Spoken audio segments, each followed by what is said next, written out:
A continuación, la resolución del siguiente ejercicio. Nos piden encontrar los máximos y mínimos relativos. Para eso es necesario hallar los puntos críticos.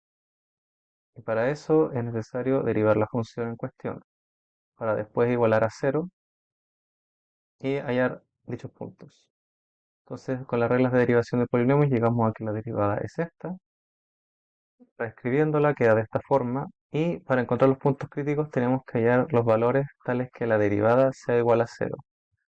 O no exista, pero dado que es un polinomio la derivada va a existir. Por lo tanto, simplemente reemplazamos en lo que obtuvimos en la igualdad. Notar que podemos sacar factor común 12. Haciendo esto, entonces podemos simplificar nuestra ecuación. Este 12 resulta irrelevante para propósitos de encontrar el x. Y ahora necesitamos factorizar. De forma que tal que necesitamos hallar dos números que multiplicados me den menos 20 y sumados me den 1. Probando con distintos factores, deberían llegar a más 5 y menos 4. Pueden corroborar que efectivamente su suma da 1 y su producto da menos 20. Aquí se desprende entonces que la solución a esta ecuación sería x igual a menos 5 o x igual a 4. Ahora hay que aplicar el criterio de la doble derivada para saber si son máximos o mínimos. Para esto tenemos que, en primer lugar, tener la doble derivada de la función, que consiste en derivar nuevamente lo que ya habíamos obtenido antes derivando. Aplicando nuevamente las reglas para derivar polinomios, se llega a que la doble derivada es 24x más 12. El test se aplica ahora simplemente evaluando los números que obtuvimos en la doble derivada. Evaluando entonces, llegarían a que la doble derivada de menos 5 de la función sería 24 por menos 5 más 12, que es igual a menos 108. El valor no es tan importante, lo que importa es el signo. El signo es negativo, por lo tanto, esto se trata de un máximo. De la misma forma, si evalúan en cuadro, llegarían a 24 por 4 más 12, lo cual es igual a 108, que nuevamente lo importante aquí es que el valor es positivo. Como el valor es positivo, entonces 4 sería un mínimo relativo en la función. Entonces, este número, el 4, sería un mínimo y el menos 5 sería un máximo. Ahora, para este ejercicio, lo que nos piden es maximizar las utilidades. Recordar entonces la fórmula de la utilidad, la cual es ingresos menos costo, donde el ingreso a su vez se expresa como el precio del producto por la cantidad de productos vendidos. Ya con esto planteado, es cosa de reemplazar con las expresiones dadas en el problema. Esta expresión a su vez se puede seguir desarrollando para llegar a una más amigable para luego derivar. Finalmente se reducen y reordenan los términos. Ahora con nuestra función de utilidad bien definida, podemos derivarla fácilmente y así encontrar su máximo, que es lo que queremos hallar para saber cuándo se obtiene el beneficio mayor. Ahora es cosa de derivar u de x, perdón, u de q, usando la expresión de abajo, que es un polinomio. Con la derivada obtenida entonces necesitamos hallar el valor tal que esto sea cero.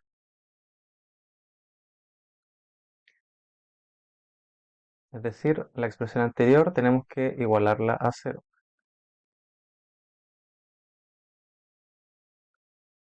Despejando q se llega a que el valor es 3000. Y ya con esto se pueden contestar las otras preguntas.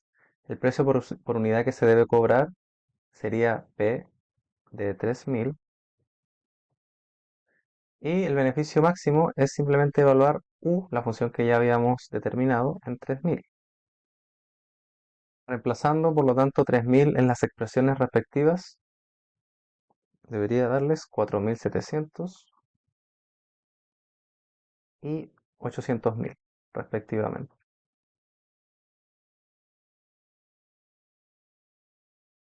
Para determinar los extremos absolutos de esta función, tenemos que probar con los extremos relativos y los valores en los extremos del intervalo que nos están preguntando. Entonces, primero lo vamos a intentar con los extremos relativos y para eso es necesario derivar la función. Ahora se puede hacer más de una manera, pero esto lo podemos considerar como si fuera un cociente y aplicamos la fórmula de la derivada del cociente.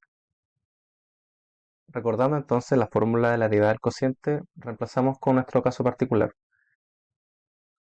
Aquí resulta más fácil porque el numerador es una constante, por lo tanto el primer término sería 0 y nos quedamos solo con el segundo.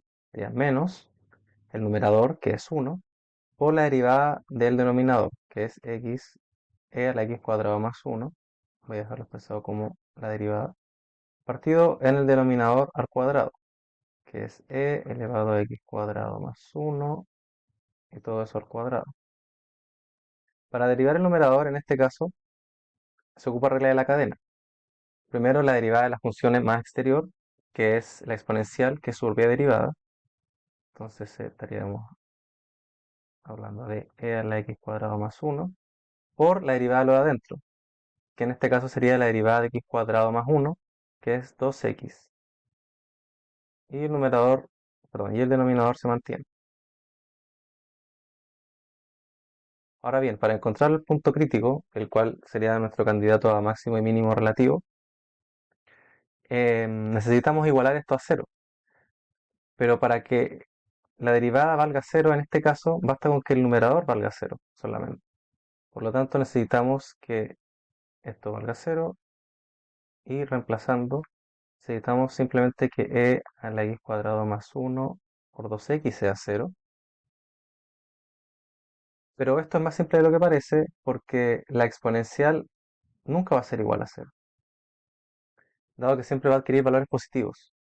Por lo tanto, para despejar x, simplemente necesitamos despejarlo de esta expresión de aquí, 2x igual cero. Y de aquí se concluye inmediatamente que x tiene que ser cero. Y ese va a ser nuestro punto crítico. Ahora simplemente queda hacer la tabla y reemplazar con los valores en cuestión. Primero, ¿qué pasa cuando x vale cero? Bueno, si reemplazamos en la función, nos quedaría 1 partido por e elevado a 1, pero lo dejamos expresado como e. Y tenemos que probar también con los extremos. ¿Qué pasa en menos 3? Si reemplazamos, nos quedaría 1 partido en e elevado a 10. Y si reemplazamos en menos 4 tercios, nos quedaría 1 partido en e elevado a 19 tercios. Ahora bien, necesitamos saber cuál de estos valores es el mayor y cuál es el menor. Si se fijan, al final todos los valores van a ser 1 partido en una exponencial, en la exponencial, y mientras más alto sea el exponente, más pequeño va a ser el número, porque va a estar siendo dividido por un número cada vez más alto. Siendo así, como el exponente mayor es 10, entonces este va a ser el mínimo absoluto. Y ocupando, digamos, la misma lógica, pero al revés, el que tiene el exponente menor va a ser el más grande. En este caso sería en el valor 0. Y este sería el máximo absoluto. Finalmente hay que trazar la gráfica de esta función que cumple todas estas condiciones. Primero partamos por definir los puntos que nos describen aquí de forma explícita. Vemos que va a valer 0 en 0. También en menos 3 va a valer 0. En menos 9 cuartos, que es poco menor a menos 2. Y por último en menos 3 medios, que es algo así como el menos 1,5. Entonces, en menos 3 medios va a valer menos 5.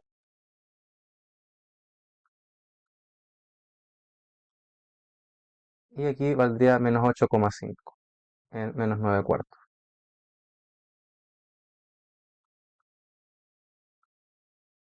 Ahora tenemos que ver cómo se comporta en relación a crecimiento y decrecimiento.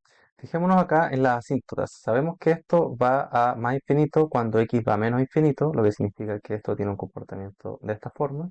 Y crece también de manera arbitraria a medida que x va a la derecha. Es decir, la función tiene un comportamiento de este modo. Si nos fijamos ahora en la monotonía, nos vemos que la derivada es negativa, es decir, la función es decreciente entre menos infinito a 9 cuartos y es creciente de menos 9 cuartos a infinito. Esto significa que menos 9 cuartos es un mínimo y eso tiene sentido igual porque aquí nos dice que la derivada es cero en ese punto. A su vez, la concavidad también va a cambiar en menos 3 medios y en cero. Con esta información ya podemos trazar entonces la gráfica. Sabemos entonces que esto va a venir desde infinito por el lado izquierdo, va a pasar por el punto menos 3,0 y va a descender hasta menos 9 cuartos, el cual es un mínimo. A partir de este punto sube. Todo esto se está haciendo con una concavidad hacia arriba, porque ya sabemos que la concavidad es hacia arriba hasta el punto menos 3 medios. En menos 3 medios, que es este punto de acá, si bien la función sigue siendo creciente, la concavidad cambia. Podemos ver aquí que la concavidad es hacia arriba entre menos infinito y 3 medios, pero ya entre menos 3 medios y cero la concavidad es hacia abajo. Por lo tanto, esto tiene un comportamiento de esta forma. Pero en cero nuevamente vuelve a ser positiva. Por lo tanto, vuelve a crecer de esta forma así, hasta el infinito. De tal manera que la gráfica sería algo como lo que está aquí planteado.